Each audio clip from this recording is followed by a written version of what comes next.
ఓం నమో భగవతే శ్రీరమణాయ. ఓం శ్రీ దక్షిణామూర్తయే నమః. ఓం శ్రీ గురుభ్యో నమః. ఈరోజు స్టేటస్: వివాదము, లోకమును గూర్చిన ప్రస్తావనము, కలహము వీటికి దూరంగా ఉండవలేను. శాస్త్రగోష్ఠి చేయరాదు. లోకపు వారితోటి సంభాషణము మంచిది కానీ చెడ్డది కానీ చేయకూడదు. తుదిని చింతకు మనక్షోభమునకు కారణం కాక తప్పదు అని ఇక్కడ భగవాన్ చెప్తున్నారు.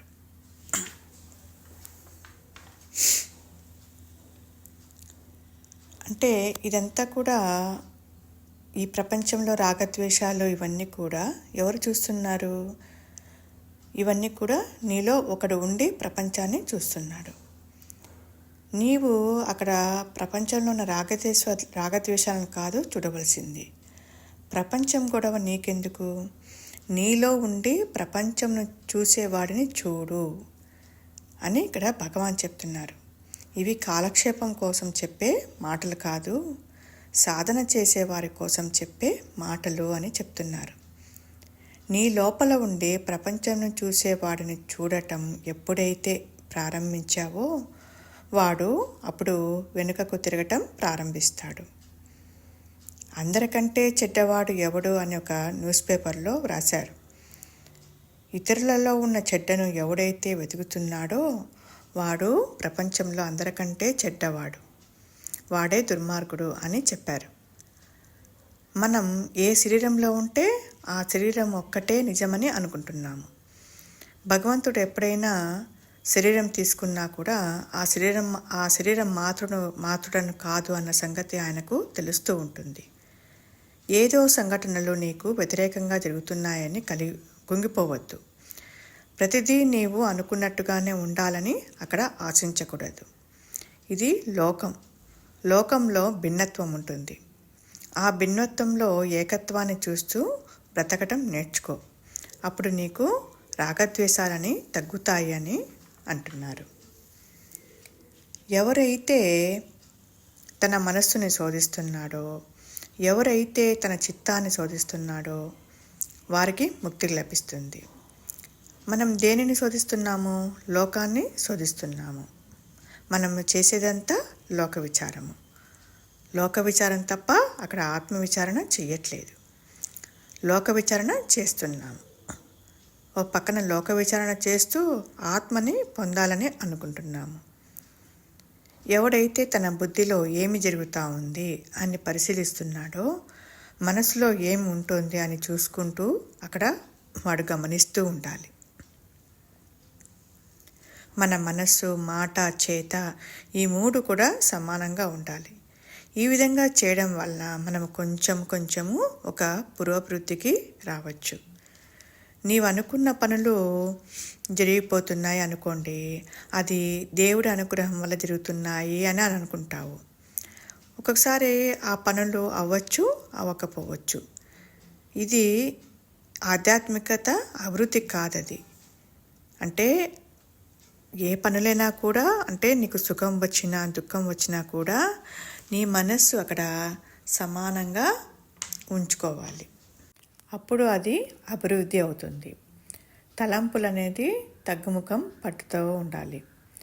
మంచి వార్త విన్నా చెడ్డ వార్త విన్నా కూడా అక్కడ నీ మనస్సు అనేది బ్యాలెన్స్గా ఉందా లేదా అని చూసుకుంటూ ఉండాలి. బ్యాలెన్స్గా ఉంటే నీ మనస్సు అక్కడ వికాసము చెందుతూ ఉన్నట్లు. మన హృదయము దేవుని మీద లేదు, శరీరం మీద ఉంది. అందుకే ఇక్కడ మనకు శరీరాలు ధరిస్తూ ఉన్నాము. నీవు ఏదైనా చేస్తే ఈశ్వరుడి ప్రీతి కోసం చేస్తున్నావా లేదా అహంకారం పెంచుకోవడం కోసం చేస్తున్నావా అని అక్కడ నీవు చూసుకోవాలి. ఒక శిష్యుడికి అర్హత లేనప్పుడు, యోగ్యత లేనప్పుడు అది తనంతట తనుగా అది రివీల్ అవ్వదన్నమాట. ఆల్బర్ట్ ఏమని చెప్పాడంటే, ఈ పంచభూతాలను, సూర్యుడిని, చంద్రుడిని, గ్రహాలను నడపడానికి ఒక చట్టం ఉంది. ఆ చట్టం ప్రకారమే ఈ సృష్టి అంతా నడుస్తూ ఉంది. ఆ చట్టమే మనల్ని నడిపిస్తోంది అనే గుర్తింపు మనకు లేదని చెప్పారు. సర్వాన్ని నడిపించేది హయ్యర్ పవర్ మాత్రమే. నువ్వు చూసేవారంతా ఆ శక్తి చేతిలో పనిముట్లే. అసలు జీవుడే లేనప్పుడు ఎవరు ఎవరిని శిక్షించాలి? వాడు చేసే పని కర్తగా భోక్తగా అంటే చేస్తున్నాడు, నేను చేస్తున్నాను, నేను అనుభవిస్తున్నాను అని అనుకోవడం వల్ల అక్కడ వాళ్ళు ఆక్రోధిస్తున్నారు, ద్వేషిస్తున్నారు, పగ తీర్చుకోవాలని కూడా అనుకుంటున్నారు. దేహమే తాను అనుకోవడం వలననే ఇదంతా ఇక్కడ జరుగుతూ ఉంది. అదంతా కూడా కర్మవశమే. నీరు అంతటా ఉన్న తాగుటకు కొన్ని మాత్రమే పనికొస్తాయి. అదేవిధంగా ఎంతోమంది మనుషులు ఉన్నప్పటికీ మనం స్నేహం చేయుటకు కొద్ది మందికి మాత్రమే అక్కడ అర్హత, యోగ్యత ఉంటాయి. కాబట్టి అన్ని విషయాలలో తగు జాగ్రత్తగా ఉండాలి. లేకపోతే అక్కడ మనస్సు క్షోభానికి గురికాక తప్పదు. దృక్కు దృశ్యము రజ్జు సర్పం వలె ఉంది. ఈ కల్పిత రజ్జు సర్పం వదిలిపోతే కానీ అధిష్టాన రజ్జు జ్ఞానము కలగదు. కాబట్టి కల్పిత జగదృష్టి తొలగితే కానీ అధిష్టాన స్వరూప దర్శనము లభించదు. ఇతర చింతనలు లేకుండా ఎవరైతే నిరంతరము నన్ను స్మరిస్తున్నారో, నన్ను పూజిస్తున్నారో, నా కోసమే జీవిస్తున్నారో వారి యోగక్షేమాలను నేను చూడకపోతే ఎవరు చూస్తారు? వారి బాధ్యత నాదే అన్నాడు పరమాత్మ. ఓం శ్రీ గురుభ్యో నమః.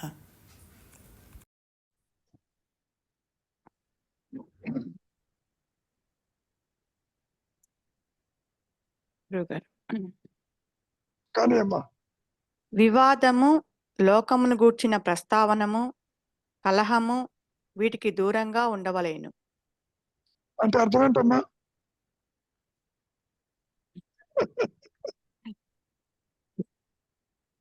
అంటే ఎవరైతే నాకు సాధన చేసే వాళ్ళకి చెప్తున్నారు గురువు గారు. అమ్మా, సాధన చేసినా చేయకపోయినా ఒక వ్యవహారాలతోటి నువ్వు దూరంగా ఉండు. ఎందుకని? లోక చింతన ఉంటే ఆత్మచింతన. అవును గురువు గారు, అవును. లోకంలో ఎన్నో వ్యవహారాలు ఉంటాయి. నీకు ఇష్టమైనవి, ఇష్టం కానివి, మంచివి, చెడు, అనుకూలమైంది, ప్రతికూలమైంది, వాటి జోలికి నీవు పోవద్దు. ఫస్ట్ పాయింట్ కదా. లోక వ్యవహారం మనస్సులో చోటు చేసుకుంటే ఆత్మవిచారం వాటికంటే పోతుంది. అది అక్కడ ఉద్దేశం. అవును గురువు గారు. గతంలో చెప్పినట్టు ఒక ఆలోచన వస్తే రెండో దాన్ని రానివ్వదు. గురువు గారు, మరి నువ్వు ఎప్పుడు ఆలోచన రహితంగా ఉంటావు. అందుకని వాడి జోలికి పోవచ్చు. ఈ స్టేట్మెంట్ లో రాహిత్యాన్ని హైలైట్ చేస్తున్నారు.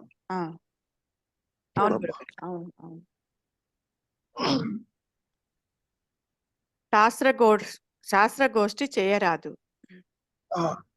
బాగా చదువుకున్నావు శాస్త్రాలు, అందులో ఇది ఉంది, ఇందులో అది ఉంది, దానికి అంతంటూ ఉండదు. ఎందుకు చెప్తున్నారు? శాస్త్ర వాసన కూడా చాలా ప్రమాదకరమైనది అని చెప్తారు గురుగారు.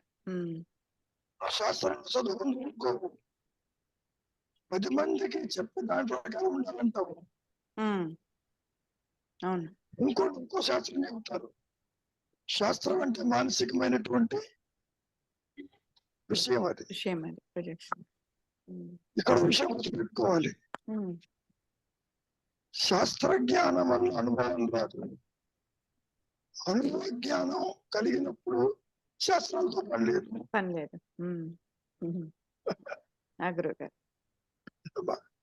అంటే శాస్త్రానికి జ్ఞానికి సంబంధం లేదని. ఒక సందర్భంలో శాస్త్రాల గురించి మాట్లాడుతూ రమణ మహర్షులు వారు ఒక నదిని దాటడానికి ఒక బోట్ లాంటిది అన్నాడు. Cross river. ఇద్దరికి అవసరం లేదన్నాడు. అవి నది దాటక్కర్లేదు. శాస్త్రాలతో పని లేదు అని ఇక్కడే ఉండేవాడికి అక్కర్లేదు శాస్త్రం. నది దాటిన వాడికి అక్కర్లేదు. అక్కర్లేదు. ఏమో బోర్డుతో ఏం పని? అవును గురుగారు. అవును. నది దాటకూడదు అనుకున్న వాడికి బోర్డుతో పని లేదు. దాటిన వాడికి బోర్డుతో పని లేదు. అవును. ఇంకో మాట ఏమన్నారు మహర్షి?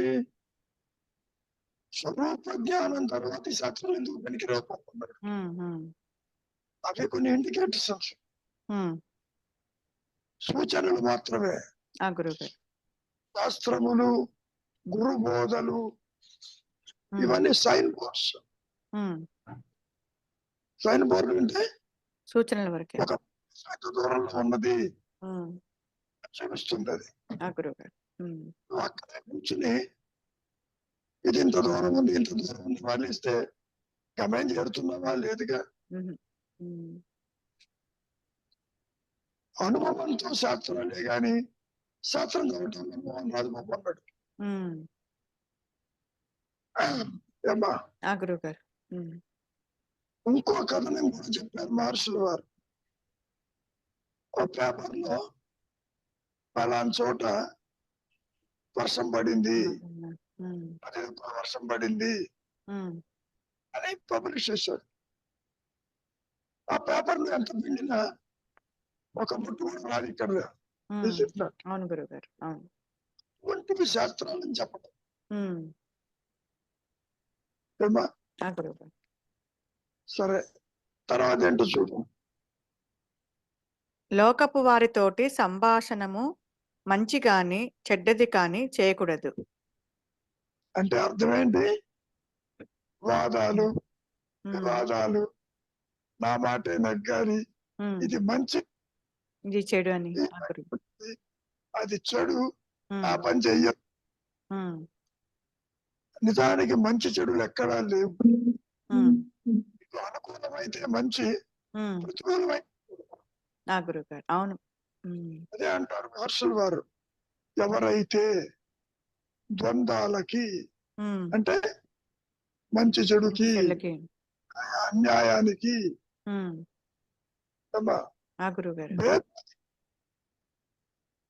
అంటారో వారు ఆత్మదర్శనం చేస్తారన్నాడు. పైగా అవును గురుగారు. చేస్తారంటే అర్థం ఏంటి? ఆత్మగా ఉంటారు. ఇక్కడ రెండు నేను లేవమ్మా గురుగారు. అవును. నేను ఆత్మ నేనంటూ ఉండదు. నేను జీవుడిగా, జగత్తుగా, ఈశ్వరుడుగా కనపడుతుంది. గురుగారు. అవును. అంటే నేను ఎప్పుడైతే నేను ఇది, నేను అది అని అనుకున్నావో మాయలో పడినట్టే. ఆ విషయం చెబుతున్నారు ఇక్కడ. గురుగారు. తర్వాత చూడమ్మా.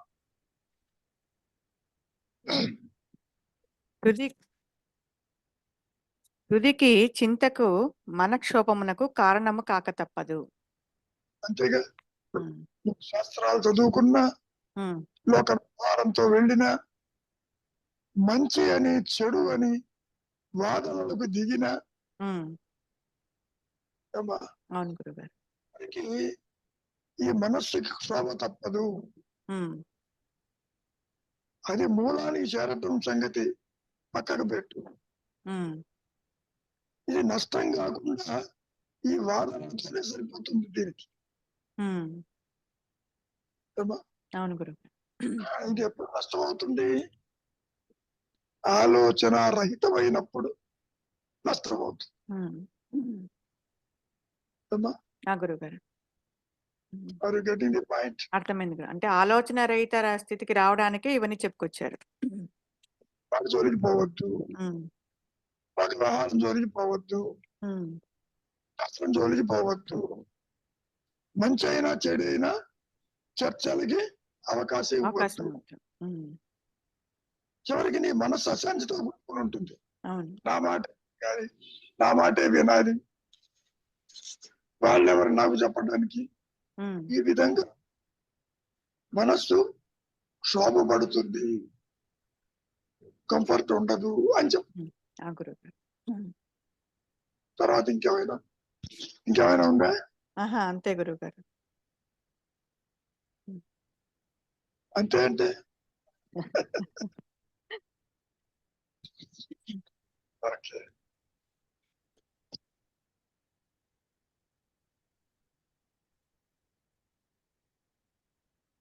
ఏమా సరోజ, ఏదో అజ్ఞాతంలో ఉన్నావా? గురువు గారు. ఉన్నాను గురువు గారు. ఉన్నాను అంటున్నావు. ఏ విధంగా ఉన్నావు? నిజం చెప్పనా గురువు గారు? నిజం నువ్వు చెప్పలేవు. ఎందుకని ఆత్మజ్ఞానం చెప్పేది కాదు, గురువు గారు కరెక్ట్. అందించేది కాదు. నువ్వు ఏ మాట చెప్పినా అది అసత్యమే. గురువు గారు. మనస్సు కల్పించుకుని చెబుతావు. అవునండి, అవును. నీలో ఉన్నది బయట చెబుతావు. కరెక్టే గురువు గారు. ఆత్మ ఏమీ మాట్లాడదు కదా, ఆత్మ ఏమీ చెప్పదు. ఆ ఆత్మ చెబుతుందో లేదో తెలియదు. తెలీదు. అవును గురువు గారు. అట్టి పెట్టి చెప్పదు ఆత్మ. గురువు గారు. అట్టు పెడుతుంది. అవునండి. సరోజు ఎగిరిపోతుంది. జ్ఞానమే ఉంటుంది. గురువు గారు. జ్ఞానంతో కూడిన సరోజు ఉండదు. గురువు గారు. సరే, అయితే నువ్వు కానీ చెప్పాల్సింది గురు బోధ ఇంతవరకు ఉపయోగపడుతుందనే నేను నమ్ముతున్నాను గురువు గారు. సైన్ బోర్డ్ అన్నారు. గురువు ఎవరు? దయమా? కాదు. నువ్వు దేహం కాదు, నువ్వు దేహం కాదు. అవును. నువ్వు అనుకునేవాడు ఆత్మ, నువ్వు ఆత్మే. ఏమా అంటే విచారం చేయాల్సింది మాయా నేనే కదా గురువు గారు. మాయా నేనే. విచారం ఏమని చేస్తావు? నేను దేహమా, నేను ఇంద్రియములా అని విచారం చేస్తాను. చేస్తావు. ఏమన్నా సమాధానం దొరికిందా? నిశ్చలత్వానికి వస్తాను తప్ప, అనుగ్రహం వల్ల తప్ప అది తెలియదు కదా గురువు గారు. సత్యాన్ని తెలుసుకోలేను. వాడికి నీకు తెలియదు. పాముకి ఎప్పటికీ తెలియదు ఒక తాడు ఉన్నట్టు. అవును. జీవుడికి ఎప్పటికీ ఆత్మ అనేది తెలియదు. అవునండి. వ్యక్తిగత ఆత్మానుభవాలు ఉండవు. అవును గురువు గారు. ఏమా? అవును గురువు గారు. కాబట్టి నువ్వేం చెబుతావు?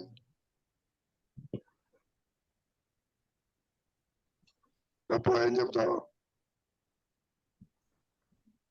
నేనుగా ఉన్నాను అని చెప్తా గురువు గారు. నేనుగా అంటే సరోజగానా? కాదు. అది కానప్పుడు నేనంటే ఎవరు? ఈ అహంకారానికి మూలము తెలియదు. అవును గురువు గారు. ఆధారము తెలియదు. అవును. నీకు తెలిసిందల్లా ఇంద్రియ వ్యాపారములు, లోకము, మంచి చెడు, బంధము, రాగము, ద్వేషము, హర్షద వర్గాలు, నీది నాది, వారు వీరు, భేద దృష్టి తెలుసు. అభేద స్థితి జీవుడికి తెలియదమ్మా. గురువు గారు. నీవు అదేనని చెప్పినా అది నీకు తెలియదు. గురువు గారు. ఎందుకని? అవి ఆ రెండు ఆపోజిట్స్. అవును, అవును. ప్రకాశం ఉంటే సృష్టి ఉండదు. నిన్న ఈ విషయం ఉన్నాం. రెండేళ్ళు ఉన్నాయి, ఒకటి నిద్ర, ఒకటి సృష్టి. అవును. నిద్ర అంటే నీ సహజత్వము. అవును.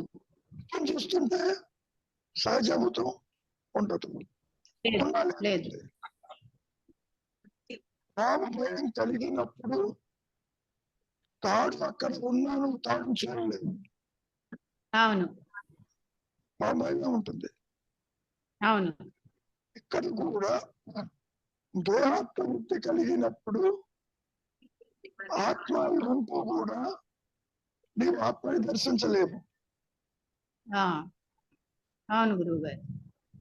కనుక ఒక్క అనుగ్రహముతోనే అది ప్రకాశించాలి. గురువు గారు. మీ చేతుల్లో లేదు అది. జీవుడి మరణము జీవుడి చేతుల్లో లేదు. అవునండి. దాని మీద ఆధారపడి ఉంటుంది. గురువు. ప్రాణం తాడు మీద ఆధారపడి ఉంది. గురువు గారు. తాడు రెండు బట్టి తాడులాగా భయంతో నీవు ఉన్నావు. అవునండి. మహర్షులు వారు చెప్పింది నామరూపాత్మకములని సత్యము మీద ఆపాదించగా అవునా గురువు గారు.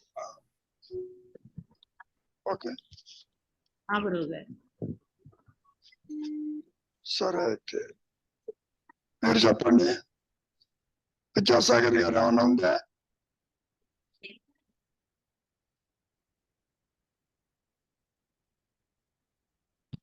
గురుగారు నమస్కారం. చెప్పండి. అంటే ఇప్పుడు మీరు మేడం గారితో మాట్లాడుతున్నప్పుడు విని నేను ఎవరనుకుంటున్నావు అని అంటే ఇప్పుడు ఏమీ లేదు, మౌనంగా ఉండడమే సమాధానం మీకు చెప్పాలేమో అనిపిస్తుంది గురుగారు.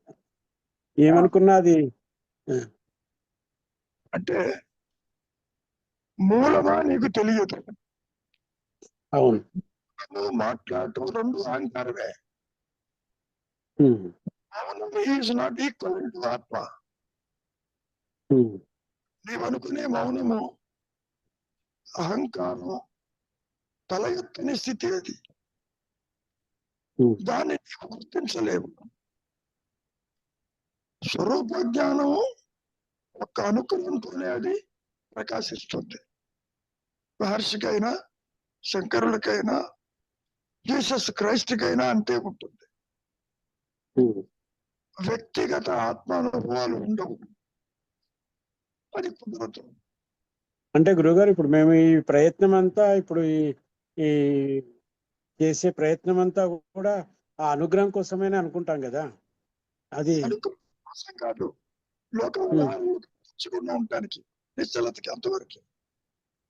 అంతవరకే. మహర్షి అన్నారు be still, be self. Be still అనేది శ్రవణ మనం వస్తుంది, వైరాగ్యం వస్తుంది, నిశ్చలంగా ఉంటారు. నిశ్చలతత్వే జీవన్ముక్తి అన్నారుగా శంకరులు. నిశ్చలంగా ఉండేంతవరకు, నిశ్చలంగా ఉండగలిగే ఉంటారు. అది కూడా నీ ప్రార్థనలో ఉంటేనే, లేకపోతే పరిగెడతావు బయటికి. ఇక్కడికి రావు. ఇక్కడికి అంటే ఆలోచన రహిత స్థితికి, నిశ్చలత్వానికి రావు. నిశ్చలత్వంలో ఎంత శక్తి ఉంటుందో ఎప్పుడన్నా ఒక కొద్ది టైం మనము గనక అనుభూతి చెందితే తెలుస్తుంది గురుగారు. ఆ ఆలోచన ఈ అనుభూతి లోక వ్యవహారం లేదని తెలుస్తుంది. ఆత్మానుభూతి ఉండదు. ఉండదు. ఆత్మానుభూతి జీవుడి కాదు నాయన. అనుభూతి అంటే ఫీలింగ్, ఇంద్రియ మానసిక అనుభవాలు కాదు. అది ఆత్మది కాదు. కాదు కాదు. స్వరూప జ్ఞానంలో జీవుడు జగత్తు ఈశ్వరుడు ఎగిరిపోతారు. కానీ గురుగారు ఆత్మానుభూతి అన్నప్పుడు నేను అనేది వాడిని ఉండను కదా అక్కడ. అప్పుడు ఎట్లా ఉంటుంది? ఇప్పుడు తెలుస్తుంది. ఎవరికి పాము తెలుస్తుంది తాడు ఉండని. అంటే ఇప్పుడు పాము తాడు రెండు కూడా ఇక్కడ థర్డ్ పార్టీ అవుతున్నాయి గురుగారు. నాకు పాము తాడు అని కదా, నా వరకు వచ్చేసరికి ఎట్లా అది? నీ వరకు వచ్చేసరికి దేహాత్మకి కష్టపరిచి ఆత్మ ప్రకాశించిన అనుగ్రహం చేత ఆ తర్వాత దగ్ధబీజ మనస్సుతో మనస్సు బయటకు వస్తుంది. వేయించిన గింజల తాడన్నారు రమణ మహర్షులు వారు. అప్పుడు చెప్తావు ఉన్నది ఆత్మ, లేనిది సృష్టి అని.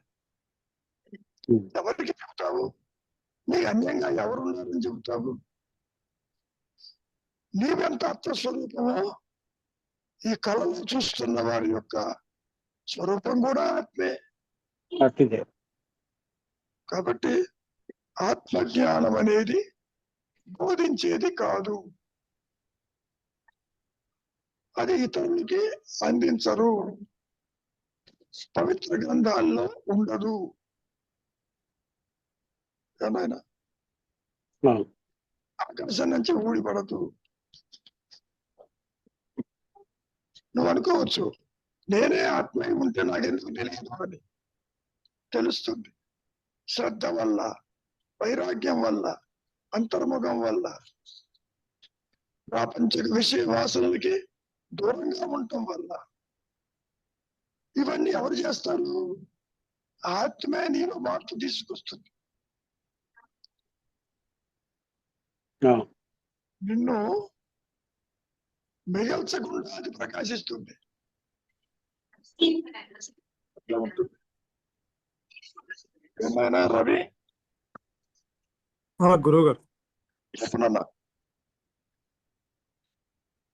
అంటే ఇంద్రియాలు లేకపోయినా అనుభవం ఉంటుంది కదా గురుగారు. ఇక్కడ ఇక్కడ ఇప్పుడు వీడన్ని ఇంద్రియాలతో అనుభవిస్తున్నాడు. ఇది పరోక్ష జ్ఞానం. ఇవంతా పరోక్ష జ్ఞానం, ఇండైరెక్ట్ పర్సెప్షన్స్. మనస్సు గురువు. ద్వారా, ఇంద్రియాల ద్వారా ప్రపంచాన్ని చూస్తున్నావు నువ్వు. అవును. ప్రపంచం అంటే ఏమిటి? పంచేంద్రియం యొక్క విషయమే కదా.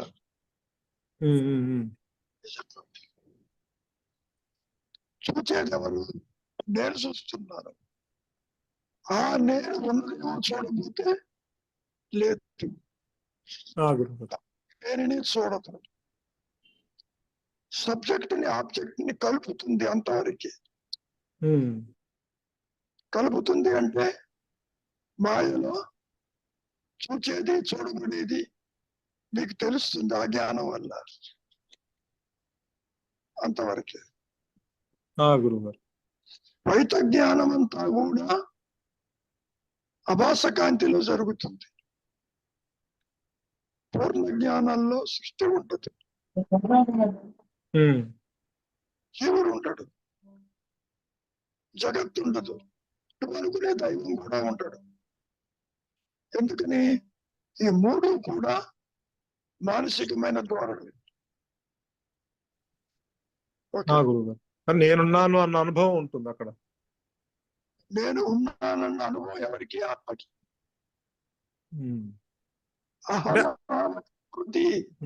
అవును, జ్ఞానవృత్తి చేత అది అనుభవిస్తూ ఉంటుంది. అనుభవం తను తాను తెలుసుకుంటుంది. జీవుడికి అనుభవం ఉంటుంది నాయన. అంటే అక్కడ ఇంద్రియాలు మనస్సు లేకపోయినా అనుభవం మాత్రం అక్కడ ఉంది, ఇక్కడ ఉంది. అక్కడ ఇంద్రియాలు మనస్సు లేదు. ఇక్కడ తెర మీద బొమ్మ పట్టండి. గురువు, తెర మీద ఎన్ని పడినప్పటికీ తెర ఏమీ కావటం లేదుగా. అవునవును. కానీ అంటే ఇక్కడ కూడా నేనున్నాను అని చెప్తున్నాడు కదా. నేనున్నాను అనుభవం చెప్తున్నాడు. అక్కడ ఆత్మ కూడా నేనున్నాను అనే అనుభవం చెప్తుంది. నేను ఉన్నాననేది దేహాత్మ బుద్ధితో, దేహాత్మ బుద్ధి చెప్తున్నాడు. కర్తగా అనుభవిస్తున్నావు ఇక్కడ. ఇదంతా నా కర్మ అంటావు, ప్రార్థన అంటావు, దేహం అనుకుంటున్నావు. ఇవన్నీ కూడా మాయా నేను కల్పించుకున్నదే తప్ప కాదు. ఇది ఒక మెంటల్ మ్యానిపులేషన్. జాగ్రత్త, స్వప్న, సుషుప్తలు మూడు కూడా అవాస్తవములు, అసత్యములు, నిరాధారములు. ఓకే గురువు, అక్కడ ఉన్న అనుభవం ఆత్మకే, ఆ అనుభవం అంతేగా. Self realization is for the self, by the self, to itself, not to జీవ. జీవుడిని గుర్తించదు, దానికి అన్యత్వం లేదు. తప్పనిసరి వాక్యం ఎందుకు చెప్పాను? నీవు అది అని చెప్పాడు, ఇది కాదని చెప్తావు. అంటే తనకు తాను ఏకాంతంగా అనుభవిస్తుంటుంది. అనుభవిస్తుందో లేదో అనవసరం మనకు. ఆ, గురువు. తనకు తాను ఉంటుంది అదే అనుభవించేవాడు ఎవడు ఉంటాడు అక్కడ. ఉండడు అదే అంటే అదే అనుభవం ఆత్మకే అన్నప్పుడు మరి అది ఇంకా తనకు తానే కదా గురువు గారు అర్థం. ఆత్మ అంటే జ్ఞానము, జ్ఞానం అంటే దైవము, దైవం అంటే ఉన్నది, ఉన్నదంటే పరబ్రహ్మము, పరబ్రహ్మము తురీయం. ఒక్క ఆత్మకు మాత్రమే స్వరూప జ్ఞానము కలిగి ఉంటుంది. సృష్టిలో లేదు. గురువు సృష్టిలో ఏదైనా చూడు, ఏ ఒక్కదానికి స్వరూప జ్ఞానం లేదు. అంటే స్వయం ప్రకాశం లేదు. స్వయం ప్రకాశము అంటే తన ఉనికిని తానుగా గుర్తించుకోగలిగిన సామర్థ్యం ఒక ఆత్మకే ఉంటుంది. బ్రహ్మమని, ఉచ్చతర శక్తి అని, గురువు అని, ఆత్మ అని మాయలు చెప్పుకుంటాం. గురువు గారు అవును. చెప్పలేనా? ఇంకేమైనా అనుమానాలు ఉన్నాయా? అంటే వీడు గుర్తిస్తున్నాడు కానీ వీడికి తెలీదు. అంటే తను తాను గుర్తించుకుంటున్నాడు కానీ అది తన స్వరూపం అనుకుంటూనే ఉన్నాడు. మనస్సే తన స్వరూపం అనుకుంటున్నాడు. ఎందుకని స్థూల సూక్ష్మదేవం ఉన్నాడు, సూక్ష్మదేవంతో ఉన్నాడు. ఇక్కడ కాసేపు నిద్రపోతే నుండి తీరిపోయినాయిగా, లేదుగా. కాబట్టి నిద్ర అనేది తాత్కాలిక మరణం, మరణం శాశ్వత నిద్ర. అదే నిన్న మాట్లాడింది మనం. నిద్రలో ఉన్నటువంటి నీ సహజత్వాన్ని ఈ జాగ్రత్త అవస్థలో తీసుకురా, ప్రేక్షక పాత్ర వహించు అని చెప్పటం. ఇప్పుడు ఇది కూడా అంతే కదా గురువు గారు. ఇప్పుడు చెప్పిన ఈ స్టేటస్ లో వివాదాలు, లోకము గురించిన ప్రస్తావము, కలహము, వీటికన్నిటికీ ప్రేక్షక పాత్ర వహిస్తూ ఉండదు. అంతేగా మరి దూరంగా ఉండమంటే అర్థం ఏంటి? దూరంగా ఉండమంటే వాటి జోలికి వెళ్ళకుండా ప్రేక్షక పాత్ర వహించడం. కానీ వాటిని మాత్రమే మనసులో పెట్టుకుంటావుగా. వాళ్ళు ఏం చేశారు, వీళ్ళు ఏం చేశారు, ప్రపంచం అంతా. అవునవును. ఆ మాట కూడా మార్చిన అడిగారు. మౌనంగా కూర్చుంటే యుద్ధాలు ఆగిపోతాయా అని అడిగాడు. ముందు నీవెవరు తెలుసుకో, యుద్ధం ఉందో లేదో నీకే తెలుస్తుంది పొమ్మన్నాడు. గురువు గారు దయాత్మ బుద్ధితో చూస్తున్నావు దేశాలు అశాంతిని.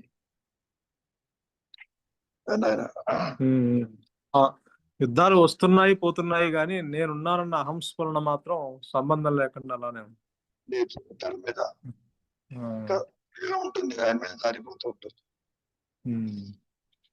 ఏ ఒక్కటి తెరనంటదు, విశేషం గురువు ఉంటది.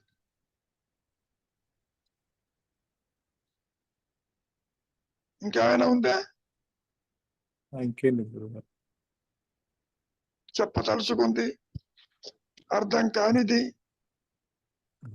అదే ఈ రోజు అదే స్టేటస్ ఇది చెప్పింది బాగా అనిపిస్తుంది. అంటే ఇదే ప్రాపంచిక విషయాలకు దూరంగా ఉండటం వల్ల మనకి మనస్సు నిశ్చలో రావడానికి అవకాశం ఉంటుంది. పేపర్ చూస్తున్నావుగా,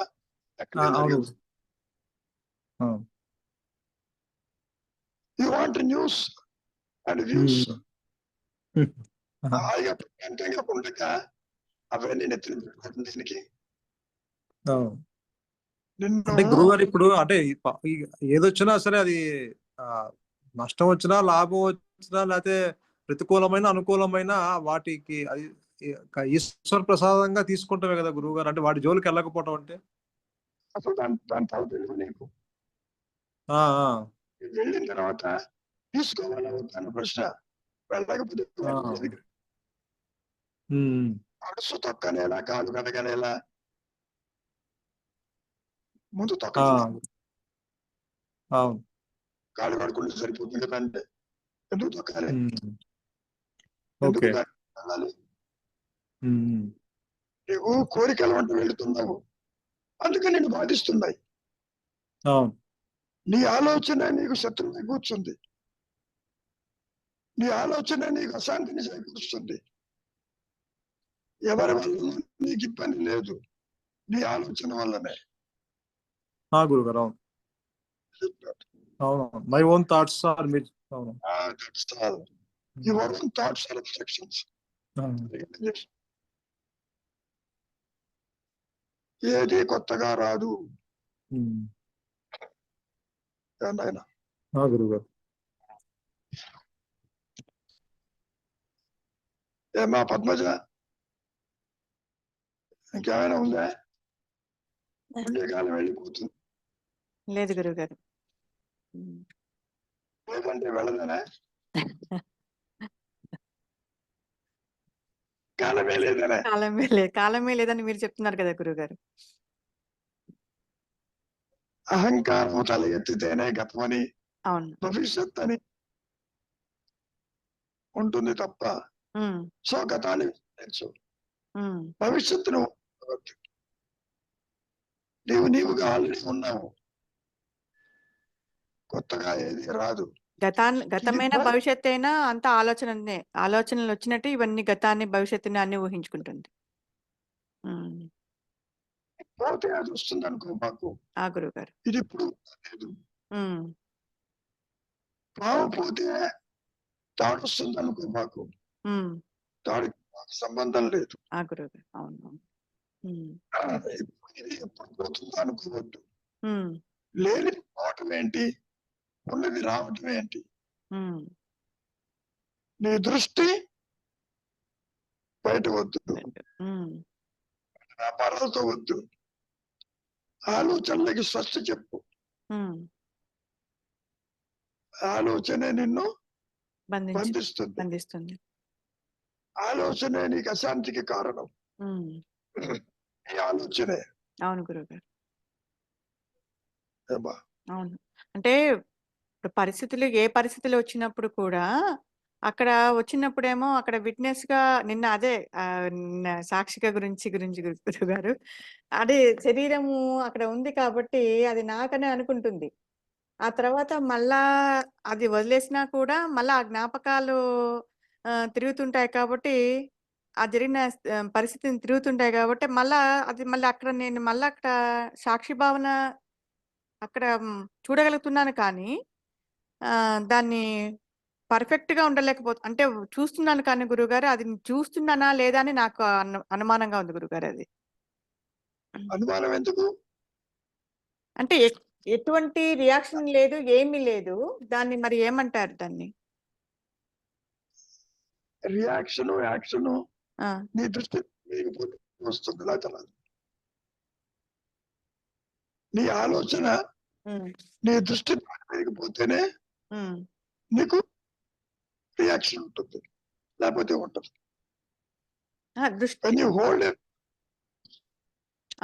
అది ఉంటుంది. థాట్లు లేదు అక్కడ, దృశ్యాలు సాగిపోతూ ఉంటాయి. నీకేమనిపిస్తుంది?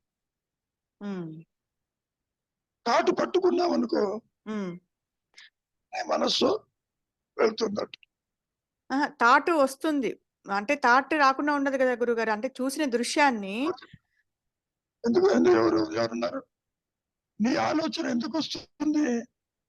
Because you want to know what it is. గతంలో జరిగింది ఎందుకు తీసుకొస్తున్నావు తెర మీదకి? అయిపోయింది, కానీ అది నా ప్రమేయం లేకుండా వస్తుంది కదా. అది నేను పొరపాటు. నీవు కావాలని ట్రిగర్ చేస్తున్నావు, కావాలని దాన్ని తీసుకొస్తున్నావు, కావాలని మనస్సులో నీవు పడిపోకుండా దాన్ని పుట్టుకుంటున్నావు, గతాన్ని స్మరిస్తున్నావు.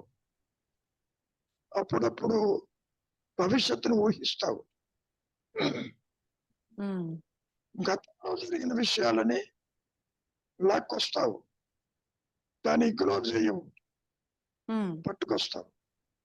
నీ ఆలోచనలు ఎక్కడి నుంచి వస్తున్నాయి? గత స్మృతులే కదా. అవును అవును గురుగారు. నువ్వు కట్ ఆఫ్ చేయటంలే, ఎప్పుడైతే తీసుకొస్తావో రేపేమవుతుంది. ఉమ్, సో ఆలోచిస్తాం.